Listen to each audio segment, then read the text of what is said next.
नमस्कार, स्वागत है आपका। इंडिया टीवी देख रहे हैं आप। आपके साथ मैं हूं प्राची पाराशर। प्रधानमंत्री नरेंद्र मोदी ने कहा था ना, उनकी छवि धूमिल करने के लिए कुछ लोगों ने सुपारी ली है। भांति भांति के लोग मिल रहे हैं, तो वो मिल चुके हैं। 1 घंटे नहीं, 2 घंटे नहीं, करीब 4 घंटे तक मुलाकात हुई है। और ये मुलाकात किसी पब्लिक रैली में नहीं हुई। मोदी विरोधी फोर्स की सबसे बड़ी मीटिंग जूम कॉल पर हुई और इसमें देश के बड़े ताकतवर नेता शामिल हुए। इसमें कौन कौन आया, मोदी को हराने के लिए किसने क्या क्या फॉर्मूला सुझाया और फिर आखिर में क्या फैसला हुआ। जिस खबर की डिटेल नेताओं के पास नहीं, जिस जूम कॉल की रिकॉर्डिंग बहुत ही क्लोज ग्रुप में शेयर की गई है, उसका पूरा ऑडियो और वीडियो आपको दिखाते हैं। बहुत गौर से इस एक्सक्लूसिव रिपोर्ट को देखिए। 543 सीटों का सवाल, 240 मिनट की स्ट्रेटजी, जूम पर वर्चुअल मीटिंग, 24 के लिए नया प्रयोग, नई लाइन, नई गाइडलाइन। छोटे छोटे विंडो खुले, एक साथ मोदी के सारे दुश्मन दिखे। 3 मुख्यमंत्री, 1 डिप्टी सीएम, रीजनल पार्टीज के सारे बड़े चेहरे, सारे मोदी विरोधी सांसद एक मंच पर क्यों इकट्ठा हुए? नेतृत्व में यह मोदी हटाओ मोर्चा की नई स्टार कास्ट है। इस सियासी थ्रिलर में कुछ भी काल्पनिक नहीं, सब रियल है। बिल्कुल नया टेप आया है। यह टेप बहुत विस्फोटक है। मोदी के 19 दुश्मन इकट्ठा हो गए, एक साथ जुड़ गए, किसी को कानो कान खबर तक नहीं लगी। 51 सीटों वाली कांग्रेस को गहलोत ने लीड किया। बिहार से नीतीश नहीं आए। 0 सीट वाले आरजेडी के तेजस्वी और मनोज कुमार झा ने मोर्चा संभाला। 23 सीट वाली टीएमसी ने डेरेक ओब्रायन को भेजा। 3 सीट वाली समाजवादी पार्टी की तरफ से खुद अखिलेश आए। 1 सीट वाली झारखंड मुक्ति मोर्चा की तरफ से खुद सीएम हेमंत सोरेन ने समय निकाला। 3 सीट वाली सीपीआई-एम की तरफ से सीताराम येचुरी पहुंचे। 2 सीट वाली सीपीआई से खुद डी राजा थे। 5 सीट वाली शरद पवार की एनसीपी ने छगन भुजबल को टास्क सौंपा। लोकसभा में केजरीवाल की पार्टी को एक भी सीट नहीं है, लेकिन मोदी हटाओ मोर्चे के स्टारकास्ट में संजय सिंह भी दिखे। 9 सीट वाली केसीआर की पार्टी ने भी अपने सांसद को भेजा। कौन कौन आएगा, क्या मैसेज लाएगा, सबके पोस्टर छपे। मार्च 2023 में बाकायदा ट्विटर हैंडल बना। हैंडल का नाम क्या होगा, कितने लोगों को फॉलो किया जाएगा, सब पहले से तय था। केजरीवाल को फॉलो किया गया। दीदी की पार्टी को फॉलोइंग के लिस्ट में ऐड किया गया। राहुल, अखिलेश, सबको फॉलोइंग का नोटिफिकेशन भेजा गया। गहलोत, हेमंत सोरेन, सबके हैंडल पर क्लिक किया गया। और इस तरह जूम कॉल पर मोदी विरोधी स्टारकास्ट जुटी। किसी ने 5 मिनट बोला, किसी को 10 मिनट मिले, किसी ने 20 मिनट का भाषण दिया और सबने एक ही फॉर्मूला दिया। ईगो को पीछे छोड़ो, मोदी से मिलकर लड़ो। अगर मोदी को हराना है तो साथ मिलकर लड़ना है। इनको तो हराना है आने वाले 2024 के चुनाव में, लेकिन साथ ही साथ हम सब लोगों को मिलकर के लड़ाई जो है, मिलकर के संघर्ष करने की जरूरत है। आज आवश्यकता है कि शोषणकारी व्यवस्था की समाप्ति और संपन्नता के प्रति के लिए सामाजिक न्याय की शक्तियां संगठित और सशक्त हों। इसके लिए परस्पर विमर्श, कार्यक्रम तथा संघर्ष का रास्ता ही बचता है। ना खाऊंगा ना खाने दूंगा, बट अभी क्या चल रहा है, ना मैं कोई काम करूंगा ना किसी को कोई काम करने दूंगा, सबको परेशान करूंगा। आज ये बड़ा विचित्र स्थिति है। जिस तरीके से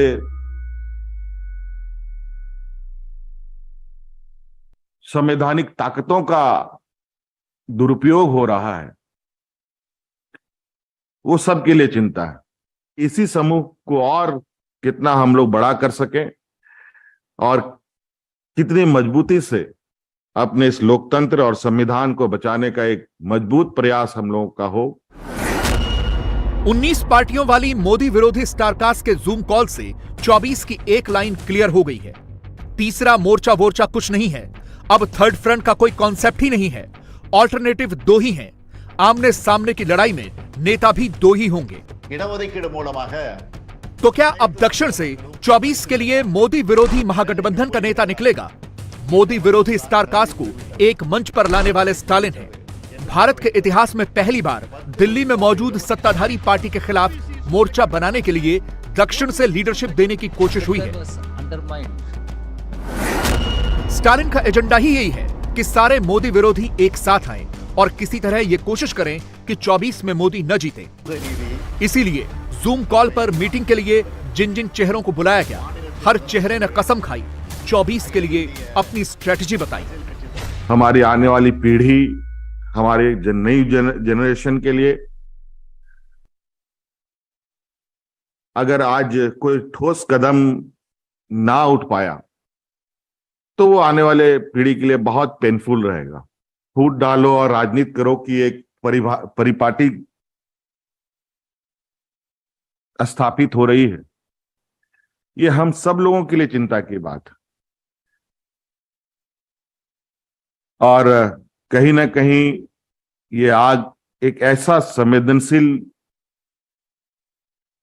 के साथ आगे बढ़ रहा है जो हमारे इस लोकतंत्र को एक ऐसे चौराहे पे लाके जाके खड़ा करेगा जहां हमें इस लोकतंत्र को बचाना बहुत मुश्किल होगा। जिस तरीके से हम लोग का फेडरल सिस्टम एक दूसरे से कनेक्ट होकर चला, वो अब कहीं ना कहीं उसमें एक बहुत बड़ा हमला देखने को मिल रहा है। वर्चुअली मिलने वाला मोदी विरोधी खेमा रैली कर सकता था, भीड़ इकट्ठी कर सकता था, लेकिन नहीं, इस खेमे ने जानबूझकर जूम कॉल पर मिलने का फैसला किया। मकसद सिर्फ एक था कि मोदी को जूम करके भी देख सकें और आपस में इनकी ट्यूनिंग सेट हो रही है या नहीं, मोदी विरोधी बातें मेल खा रही हैं या नहीं, यह चेक हो सके। वर्तमान कुछ वर्षों में जो परिस्थिति बदली है वो परिस्थिति कुछ ज्यादा चिंताजनक पूरे देश के लिए भी है, देश के सभी समूह, सभी वर्गों के लिए भी है।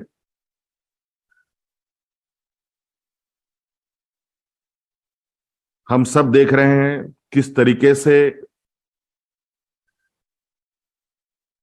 देश की अर्थव्यवस्था चरमरा गई, किस तरीके से यहां के किसान, मजदूर और पढ़े लिखे नौजवान बेरोजगार हो रहे हैं और किस तरीके से जो थोड़ी बहुत रोजगार उपलब्ध कराने वाली संस्थाएं हैं उन सभी संस्थाओं को भी समाप्त किया जा रहा है। इस पॉलिटिकल सेटिंग के लिए जूम कॉल की मीटिंग में सोशल जस्टिस वाला एजेंडा फिट हुआ, लेकिन सबसे ज्यादा जिक्र किसका हुआ? चर्चा मोदी पर हुई, बात आरएसएस पर हुई, अडानी पर हुई, ध्रुवीकरण यानी पोलराइजेशन पर हुई और हर किसी का टेप मोदी पर जाकर ही खत्म हुआ। गौर से सुनिएगा। खाली सबका साथ सबका विकास का नारा देके और कुछ लोगों को आप खरबोपति बनाते जाए तो ये व्यवस्था चलने वाली नहीं है। आज देश की सारी संपत्ति आकाश में पूछो जहाज अडानी का, जमीन पे आ जाओ एयरपोर्ट अडानी का, समुद्र में चले जाओ सीपोर्ट अडानी का, पाताल में चले जाओ कोयला अडानी का, गैस अडानी का, आयरन ओर अडानी का, स्टील अडानी का, सीमेंट अडानी का। आज सारी की सारी संपत्ति आकाश से लेकर पाताल तक प्रधानमंत्री ने अडानी को दे दिया। विकास सिर्फ नरेंद्र मोदी जी के मित्रों का है, मित्रों का, और इस व्यवस्था को हमें बदलकर ऐसी व्यवस्था लानी पड़ेगी जिसमें आर्थिक भागीदारी भी हो, सामाजिक भागीदारी भी हो और नौकरियों में भी बराबर की भागीदारी हो, तभी ये देश आगे जब बढ़ पाएगा। जब तक सत्ता में, दिल्ली के सत्ता में जो लोग काबिज हैं, जिनकी विचारधारा जो है आरएसएस की है, और जब तक उनको हटाया नहीं जाएगा, सत्ता से बेदखल नहीं किया जाएगा, तब तक हम लोगों को पिछड़ों का, गरीबों का अधिकार नहीं मिलेगा। और इसके लिए हम सब लोगों को लड़ाई लड़ने की जरूरत है। अपने अपने ईगोज को दूर रख करके, एक हो करके लड़ाई जो है वो लड़ना चाहिए। जमीन से दूर, ग्राउंड रियलिटी से दूर, जूम कॉल पर माहौल तो बनाया जा सकता है, लेकिन क्या ऐसी मीटिंग करके वाकई में मोदी को 24 में हराया जा सकता है? इसे कुछ हिस्टोरिकल पर्सपेक्टिव से समझते हैं। इस बार सारे मोदी विरोधियों को इकट्ठा करने का बीड़ा साउथ के स्टालिन ने यूं ही नहीं उठाया। उसके पीछे एक वजह है। इसी महीने की 8 तारीख को मोदी हैदराबाद जाने वाले हैं। 24 के मद्देनजर तेलंगाना सहित पूरे दक्षिण को साधने वाले हैं। ये इसलिए इंटरेस्टिंग है क्योंकि बीजेपी लगातार 2 टर्म से फुल मेजॉरिटी के साथ देश की सत्ता पर काबिज है और दक्षिण का किला फतह किए बगैर मोदी ने यह चमत्कार किया है। साउथ की 129 लोकसभा सीटों में से बीजेपी के पास सिर्फ 29 सीट्स हैं, 25 कर्नाटक में और 4 तेलंगाना में। आंध्र प्रदेश, तमिलनाडु और केरल पूरी तरह से खाली है। लेकिन 24 से पहले मोदी और उनकी टीम दक्षिण के राज्यों के लिए जितनी मेहनत कर रही है वो आने वाले दिनों में बहुत बड़ा अपसेट कर सकती है। और यही एक बड़ी वजह है कि स्टालिन मोदी विरोधी मोर्चे को लीड करके नेशनल और स्टेट लेवल की 19 पार्टियों के नेताओं को इनवाइट करके मोदी को टफ फाइट देना चाहते हैं। इसीलिए तरह तरह के नैरेटिव अभी से गढ़े जा रहे हैं। पहले भी, पूर्व में भी हम लोगों ने देखा है कि जब भी भाजपा धार्मिक उन्माद या धार्मिक ध्रुवीकरण जब भी करती है, जब भी सोसाइटी को कॉमनलाइज करती है, तो इनको हराने के लिए हम लोगों ने पहले भी देखा है कि सामाजिक न्याय की जो राजनीति है उसी से हम जो है इनको हरा सकते हैं। आज ऐसा लग रहा है कि लोग एक दूसरे का खून का प्यासा हुए पड़े। हम लोग अभी हाल फिलहाल में त्योहारों का दौर चल रहा है और उन त्योहारों के दौर में कई ऐसी चीजें उभर के आ रही हैं कि जहां हम अलग अलग राज्यों की घटनाओं को लेकर ये कहीं ना कहीं एक सुनियोजित षड्यंत्र है, बिल्कुल स्पष्ट दिखता है। कुछ लोग इसके पीछे लगे हैं जो अपने हिडन एजेंडा को कंप्लीट करने में लगे हैं। जूम कॉल पर मोदी विरोधी स्टारकास्ट की पिक्चर क्वालिटी काफी अच्छी है, लेकिन रियलिटी में उनकी सियासी पिक्चर पूरी तरह से फ्लॉप है। ऐसा क्यों है, ये समझिए। स्टालिन की कॉन्फ्रेंस में कांग्रेस और आम आदमी पार्टी के नेता एक फ्रेम में दिखते हैं, लेकिन फ्रेम से बाहर होते ही आपस में लड़ते हैं। दिल्ली, पंजाब, गुजरात, गोवा, मध्य प्रदेश, राजस्थान, छत्तीसगढ़, जहां जहां कांग्रेस लड़ने की कोशिश करती है, आप अपने कैंडिडेट उतार देती है। गुजरात का ही एग्जाम्पल लीजिए। कांग्रेस को पिछली बार 41% वोट मिले थे, इस बार 28% वोट मिले। आपने 13% वोट बटोरे, यानी 28 + 13 हो गए 41%। मतलब यह हुआ कि गुजरात चुनाव में आपने कांग्रेस का 1/3 वोट छीन लिया। फायदा मोदी को हुआ, 46% वाली बीजेपी सीधे 51% पर चली गई। इसी तरह टीएमसी, कांग्रेस और लेफ्ट पार्टियां ये तीनों बंगाल में तू मैं करती हैं और स्टालिन की कॉन्फ्रेंस में एक साथ आने का दिखावा करती हैं। केसीआर और कांग्रेस दोनों एक दूसरे के राइवल्स हैं। तेलंगाना में इनका साथ आना मुश्किल है। केरल में लेफ्ट और कांग्रेस एक दूसरे के दुश्मन हैं। बंगाल और त्रिपुरा में दोनों पार्टनर, यानी ये जोड़ी मोदी के खिलाफ एक साथ नहीं आ सकती। दूसरी तरफ नीतीश कुमार इफ्तार पार्टी से सियासी संदेश देते हैं। टोपी पहनकर और पीछे लाल किला वाला पोस्टर लगाकर 24 के लिए राजनीतिक संदेश देने की कोशिश करते हैं। लेकिन बिहार से जूम कॉल अटेंड करने के लिए हॉटलाइन पर डिप्टी सीएम तेजस्वी जुड़ते हैं, नीतीश कहीं नहीं दिखते। वो डिजिटल हो या एक्चुअल लाल किला हो, पार्टी ऑफिस का चित्र ही लाल किला बना दे, मुझे कोई दिक्कत। मुंगेरी लाल के हसीन सपने, कोई दिक्कत नहीं। लेकिन प्रधानमंत्री का पद खाली नहीं है देश की जनता की नजर में। अभी समय है 24 के चुनाव में, हज भी कराएं, हमें कोई दिक्कत नहीं। और नीतीश कुमार की दुर्गति तो ये होगी, इनकी हालत रमखुदैया की होगी। न इधर के रहे सनम, न इधर के रहे, तो ये रमखुदैया होंगे। अभी समय है, मैं तो शुभकामना देता हूं कि वो सपना देखे, मुंगेरी लाल के हसीन सपना, जगह खाली नहीं है। इतिहास गवाह रहा है, विपक्ष का साथ आना हमेशा से सत्ताधारी पार्टी के लिए फायदेमंद रहा है। 1967 में जब संयुक्त विधायक दल बना, तब देश में पहली बार यह मैसेज गया कि विपक्षी दलों के एक साथ आने से देश में अनस्टेबल सरकार आएगी। इसके बाद का सियासी अंगणित 71 में कांग्रेस के फेवर में गया। बाद में जितने भी गठबंधन बने सब काम चलाऊ ही थे। 14 में मोदी ने पूरा कैलकुलेशन बदल दिया, 19 में भी यही रिपीट किया और 24 में भी इसी के आसार हैं। तो इसलिए देखिए, कोई नीतीश कुमार को कोई देश की राजनीति में कोई उनको पूछ नहीं रहा है। कल भी स्टालिन ने जो वहाँ पर कॉन्फ्रेंस किया सामाजिक न्याय को लेकर, वो सारे विपक्षी दलों के नेता मौजूद थे या वर्चुअल जुड़े हुए थे, लेकिन कहाँ उसके अंदर कोई जदयू का व्यक्ति था। इसके पहले भी स्टालिन ने जो मीटिंग बुलाई, इसमें कोई जदयू का व्यक्ति नहीं गया था। तो इसलिए विपक्षी दलों के भीतर जितना तफरका, ये कभी एक हो ही नहीं सकते। आज भले ही राहुल गांधी के एक छोटे से मुद्दे पर उनका बयान आ रहा होगा, लेकिन क्या ममता बनर्जी और कांग्रेस एक साथ मिलकर चुनाव लड़ सकते हैं? तो इसलिए नीतीश जी अब सपना देखना भी बंद कर दीजिए। इनको मालूम था कि यहाँ कोई वैकेंसी नहीं है, नरेंद्र मोदी प्रधानमंत्री हैं और आगे भी वही उम्मीदवार होंगे। तो उनको लगा कि शायद कांग्रेस और राजद के महागठबंधन के साथ अगर चले जाएं तो वहाँ कुछ गुंजाइश बन सकती है, चूँकि वहाँ कोई उम्मीदवार अभी तय नहीं है, इसलिए गठबंधन तोड़ा। लेकिन कोई नेता अपने से कहता है कि अपने समर्थकों से नारा लगवाता है, देश का नेता कैसा हो, पीएम कैसा हो, तो कभी पार्टी कार्यालय के बाहर होर्डिंग लगवा देंगे, कभी लाल किले का फ़ोटो लगवा देंगे। तो कोई व्हाइट हाउस के सामने फ़ोटो लगाकर खड़ा हो जाए तो वो अमेरिका का राष्ट्रपति नहीं ना हो सकता है।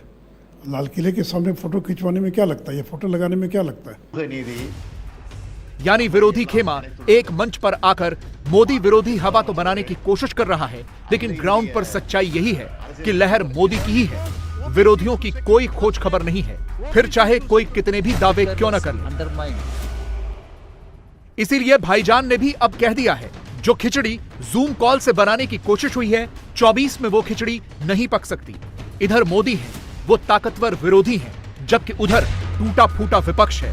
इसीलिए मोदी को हराने के लिए 540 चेहरों की जरूरत पड़ेगी। स्टालिन साहब को क्या उन्होंने ऐसा कहा है क्या?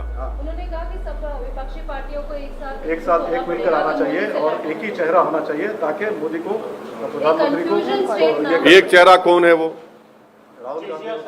हाँ, इन्हें एक चेहरा उन्हें बोले क्या उन्होंने? एक चेहरा कौन है? सभी लोग कोशिश कर रहे हैं। कौन?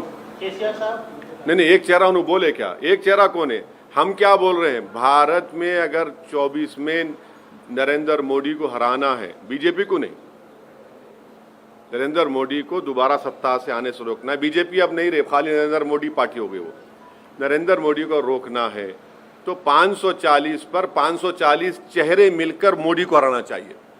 मैं शुरू से कह रहा हूं, ये स्ट्रेटेजी कामयाब हो सकती है।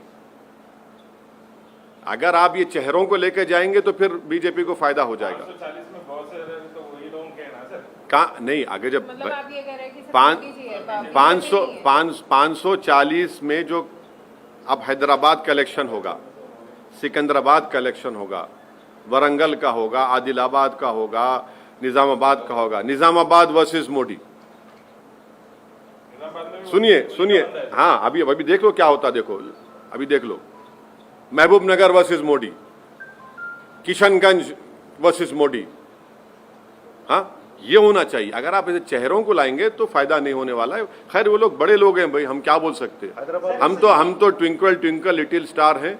उनको उनके ख्वाब हैं, उनके जो भी ख्वाहिशात हैं, वो शायद वो देख के।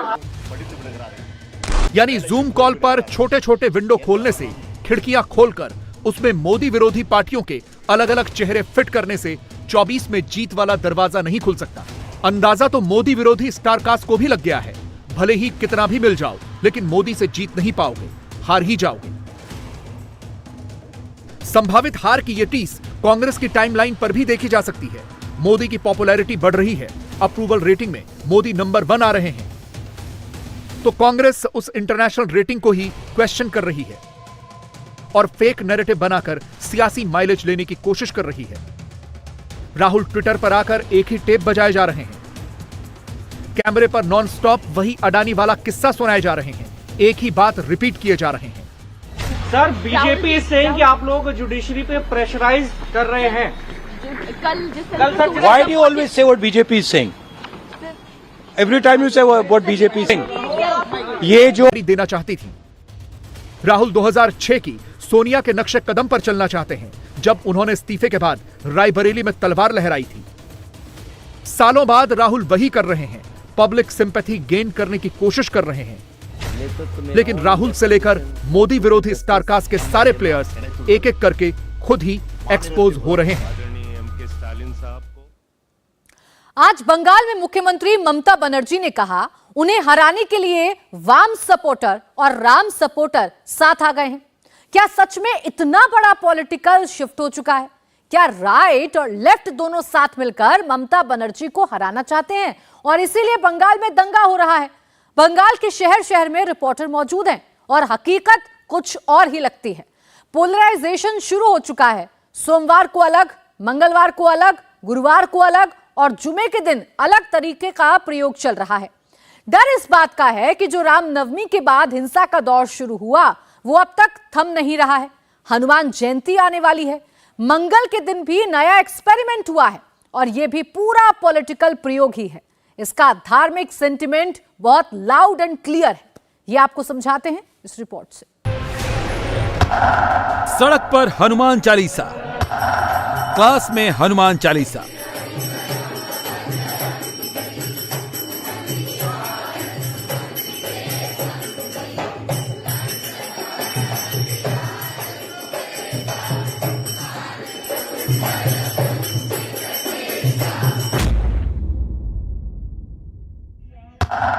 समारोह में हनुमान चालीसा।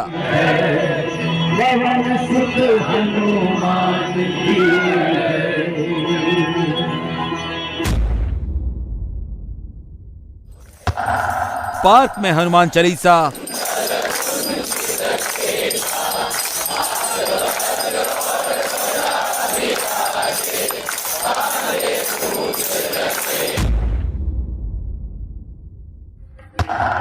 पर्वत पर हनुमान चालीसा।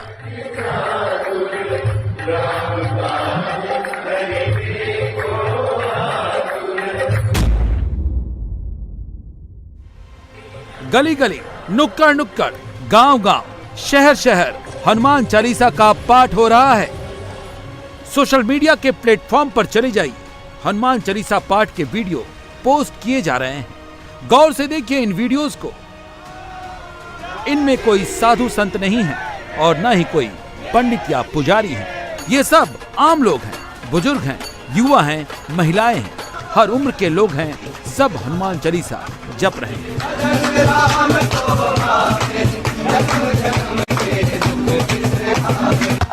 देश भर के हनुमान भक्त क्यों लाउड हैं? हनुमान चालीसा का हर तरफ क्यों साउंड है? इसका जवाब लखनऊ से आया है। यहां भी हनुमान भक्त इकट्ठे हुए हैं,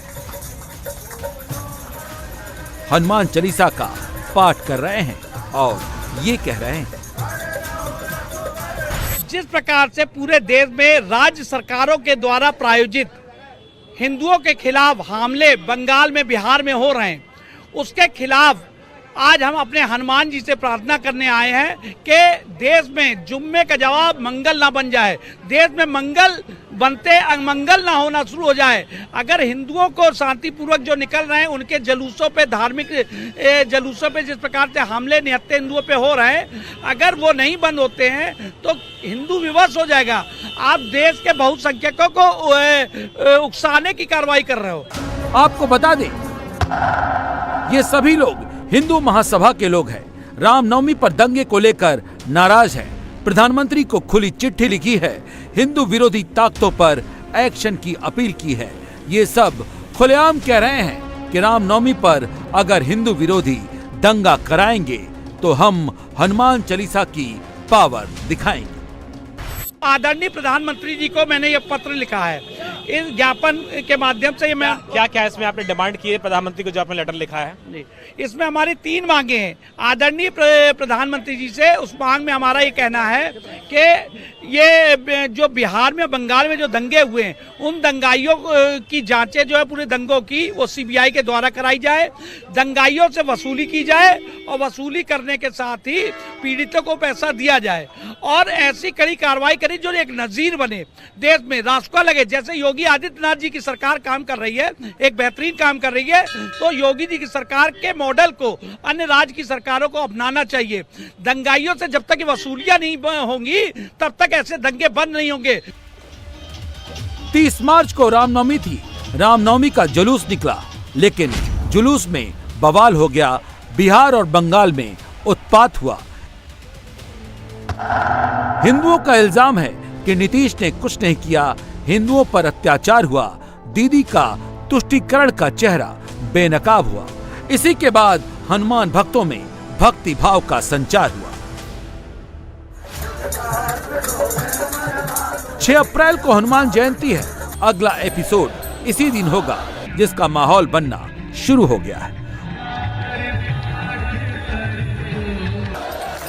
हनुमान भक्त क्यों अग्रेसिव हैं और क्यों हनुमान चालीसा के पाठ का आह्वान कर रहे हैं? क्यों दीदी और नीतीश से ये नाराज हैं? आगे बताते हैं, लेकिन उससे पहले हनुमान चालीसा की पावर को समझना होगा। हनुमान चालीसा और हनुमान भक्तों के समाज शास्त्र को जानना होगा। राम भक्तों से कहीं ज्यादा हनुमान भक्त अग्रेसिव होते हैं। हनुमान चालीसा से भक्त खुद को तुरंत कनेक्ट करते हैं। हनुमान चालीसा की भाषा बेहद आम और आसान है। रामचरितमानस भले ही किसी को न याद हो, लेकिन हिंदू हनुमान चालीसा याद रखता है। हनुमान चालीसा को लेकर कोई नियम कानून नहीं है। हनुमान चालीसा को कोई भी कहीं भी पढ़ सकता है। हर हिंदू परिवार में पहले बच्चे को हनुमान चालीसा सिखाई जाती है। देश में अगर 90 करोड़ हिंदू हैं, तो 50 से 60 करोड़ हिंदुओं को हनुमान चालीसा याद रहती है। 80 करोड़ हिंदुओं को जगाने के लिए हनुमान चालीसा कितनी कारगर है, इसका अंदाजा इसी बात से लगा सकते हैं कि हिंदू धर्म से जुड़े मंत्र, चालीसा, भजन, आरती में सबसे ज्यादा देखने और सुनने वाले हिंदू हनुमान चालीसा वाले हैं। YouTube पर करीब 3 बिलियन व्यूज हनुमान चालीसा के हैं। इससे समझ सकते हैं कि हनुमान चालीसा की पावर क्या है।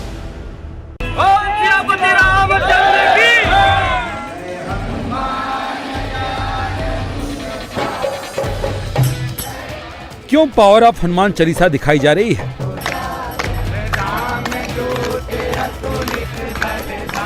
क्यों हनुमान चालीसा का समाज शास्त्र पढ़ाया जा रहा है?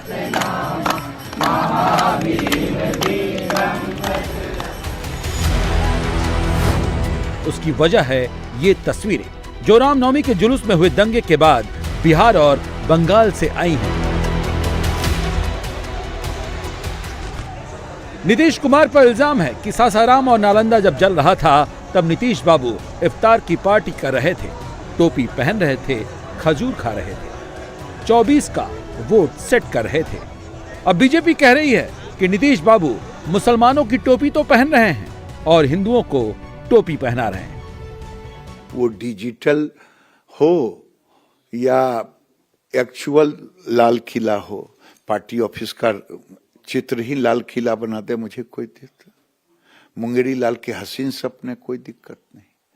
लेकिन प्रधानमंत्री का पद खाली नहीं है देश की जनता की नजर में। अभी समय है 24 के चुनाव में, हज भी कराएं, हमें कोई दिक्कत नहीं। मस्जिद भी चले जाएं, कोई दिक्कत नहीं। ऑफिस ले जाएं, लेकिन तुष्टीकरण की हद ये ना करें कि बिहार में आज तक किसी हिंदू ने तजिया पर कोई पत्थर नहीं फेंका। ससराम जल रहा हो, नालंदा का वोट लेंगे और नालंदा के हिंदुओं को संरक्षण नहीं देंगे उनके आस्था के जुलूस को। नीतीश बाबू, बहुत दिन हो गया, अब ये नहीं चलने वाला है। और नीतीश कुमार की दुर्गति तो ये होगी, इनकी हालत रमखुदैया की होगी। न इधर के रहे सनम, न इधर के रहे। ये आस्था की कमी, नीतियों की कमी जब होती है तो रमखुदैया होता है। एक नाले को पार कर रहे थे कुछ लोग, कहा या अल्लाह करके फान गया मुसलमान।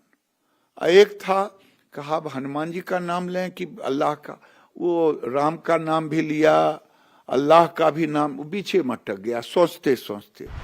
नीतीश मुसलमानों की टोपी क्यों पहन रहे हैं? भगवा इकोसिस्टम क्यों एक्टिव हो गया है? उसके पीछे वोट का गणित है। बिहार में नीतीश और बीजेपी दोनों के लिए अलग अलग चुनौती है। 2019 में मोदी चेहरा थे, बीजेपी का साथ था। जेडीयू को 16 सीटें मिली थी, बीजेपी को 17 और एलजेपी को 6। लेकिन इस बार राह अलग हो गई है तो चुनौतियां भी अलग हैं। नीतीश को लगता है कि बीजेपी के साथ जुड़ने से मुस्लिम वोट का नुकसान हुआ, इसीलिए 17% वोट को नीतीश सेट कर रहे हैं। तो वहीं बीजेपी नीतीश के हिंदू वोट को हिंदू हित के नाम पर खींचने की कोशिश कर रही है। सासाराम में और बिहार शरीफ में जो माहौल बिगाड़ने का प्रयास किया गया, राज्य सरकार ने पूरी मुस्तैदी के साथ उसको 8 घंटे के अंदर नियंत्रित कर ली। और हम लोग बार बार ये कहते हैं कि भारतीय जनता पार्टी के जो लोग हैं और उनके जो सहयोगी संगठन हैं, वो सांप्रदायिक माहौल खराब करने का प्रयास करते हैं। और रामनवमी के समय में, रामनवमी में जुलूस लोग निकालते हैं और उसी जुलूस में ऐसे तत्व कुछ घुस जाते हैं और वैसे तत्व घुस के उस माहौल को खराब करने का प्रयास करते हैं। लेकिन पकड़े भी जाते हैं, तुरंत गिरफ्तारी भी हो रही है, सख्ती के साथ कार्रवाई भी हो रही है और उससे कोई समझौता नहीं होगा, चाहे कोई भी रहे। नीतीश अपना काम कर रहे हैं और भगवा दल अपना। राम टू हनुमान वाले प्रयोग के पीछे शुद्ध रूप से 24 का कैलकुलेशन है, जिसका माहौल बनना शुरू हो गया है। सबसे ज्यादा चर्चा बंगाल की हो रही है, जहां सीधा सवाल दीदी से है, सीधा आरोप दीदी पर है। मुस्लिम वोट की खातिर दंगे हो रहे हैं। मुसलमानों को दीदी ने खुली छूट दे रखी है।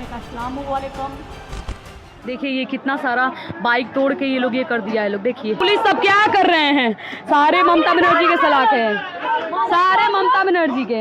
अरे जाइए ना आप लोग। हाँ अब बोलने के लिए कोई नहीं जा रहा, उधर के सब रोक रहे हैं लोग। जा लो, क्या करता है लोग, जा लो, उधर का सब बाइक तोड़ तार के देख ला। जाए ममता दीदी जाए, देखो इधर पुलिस डर रहा है, देखिए हाय, देखिए कैसे मार रहे हैं लोग, देखिए दिख रहा है, देखिए देखिए देखिए कैसे पत्थर मार रहा है पुलिस पर, देखिए देखिए कैसे पत्थर मार रहा है लोग। अरे कुछ नहीं, पुलिस पुलिस पुलिस कुछ नहीं हो रहा है। ये देखिए पुलिस लोग के ऊपर हमला हो रहा है। ये देखिए, ये है हमारे ममता बनर्जी का सरकार। ये देखिए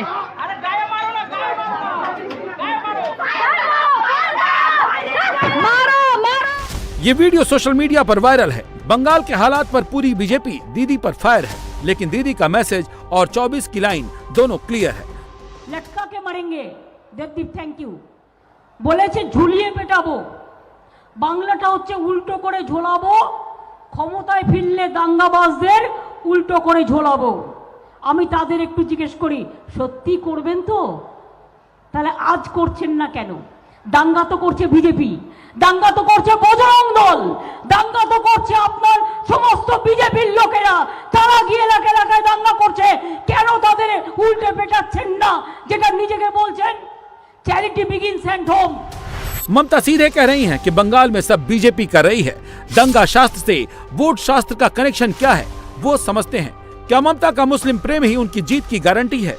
और क्या बीजेपी का हिंदू प्रेम ही बंगाल में जीत का सबसे अचूक मंत्र है? दरअसल 100% में दीदी अगर मुसलमान कर रही हैं, तो उसके पीछे 30% मुस्लिम वोट है, जिसे वो फिक्स डिपॉजिट मानती हैं। और यही ममता की सबसे बड़ी ताकत है। और उन्हें बचे 70% वोट में से सिर्फ 20% वोट लेना है। इसीलिए वो 30% वोट को खोना नहीं चाहती, जबकि बीजेपी को 70 में से 50% वोट के लिए फाइट करनी है। इसीलिए दीदी मुसलमान कर रही हैं और बीजेपी हिंदू। जानबूझकर ममता ने कर रहा है, 100% मुस्लिम वोट लेने के लिए कर रहा है, मुस्लिम को देश विरोधी बनाने के लिए कर रहा है। लेकिन मुस्लिम लोग ऐसा पहले नहीं था। ये वोट बैंकिंग पॉलिटिक्स है, इसके पीछे और कुछ नहीं है। वहाँ का जो मुस्लिम लोग हिंदू लोग एक साथ मिलकर चलते था पहले। वाम ने पहले वोट बैंकिंग के लिए कोशिश किया, अभी ममता ने उससे ज़्यादा कर रहा है। इसलिए पहले ही बोल देते हैं इसके पीछे हिंदू संगठन है, भाजपा है, RSS है, विश्व हिंदू परिषद है। तो उनका पास मैं क्वेश्चन उठा रहा हूँ, आपका पास, आप तो वहाँ का CM है, आप वहाँ का गृह मंत्री है, तो आपका पास पहले ही जानकारी है, क्यों अरेस्ट नहीं किया? ममता ने कोई ज्योतिष नहीं है, पहले जानकारी है उनको। तो जानकारी है तो पुलिस के रिपोर्ट में होता है, तो पुलिस के रिपोर्ट है तो कौन है उनका जानकारी है तो उनका अरेस्ट कीजिए, प्रमाण दीजिए, उनका पनिशमेंट देना चाहिए। इंडिया टीवी हर वक्त हर जगह डाउनलोड करने के लिए सर्च करें India TV news Google play store या ऐप स्टोर पर।